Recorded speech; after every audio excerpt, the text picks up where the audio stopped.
ഇവൻ അച്ഛന്റെ കൂടെ ATMൽ ചെന്ന് അച്ഛന്റെ ബാങ്ക് ബാലൻസ് 1000 ഇരട്ടിയാക്കി വർദ്ധിപ്പിച്ചു. കാരണം ഇവനാണ് ലോകത്തിലെ ഏറ്റവും ബുദ്ധിമാനായ പയ്യൻ. ഡോക്ടറുടെ അടുത്ത് കാഴ്ചശക്തി പരിശോധിക്കാൻ പോയപ്പോൾ EFPTZLP എന്ന വിഷൻ ചാർട്ട് ഒറ്റനോട്ടത്തിൽ അവൻ കാണാതെ പറഞ്ഞു. സ്കൂളിലെ പരീക്ഷയിൽ ചോദ്യങ്ങൾ വായിക്കാതെ തന്നെ മിന്നൽ വേഗത്തിൽ ഉത്തരങ്ങൾ എഴുതിയ ജാക്കിനെ കണ്ട് ടീച്ചർ അത്ഭുതപ്പെട്ടു. എന്നാൽ മലമുകളിൽ നിന്ന് അനാഥാലയത്തിലെത്തിയ ഈ കുട്ടിക്ക് പഴയ കാര്യങ്ങളെല്ലാം മറന്നുപോയിരുന്നു.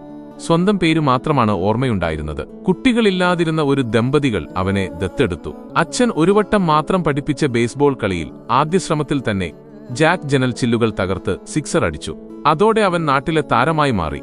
സ്വന്തമായി അലക്കാനും പ്രഭാത ഭക്ഷണം ഉണ്ടാക്കാനും അറിയാവുന്ന ജാക്ക് കൂട്ടുകാരന്റെ വീഡിയോ ഗെയിം റെക്കോർഡും തകർത്തു.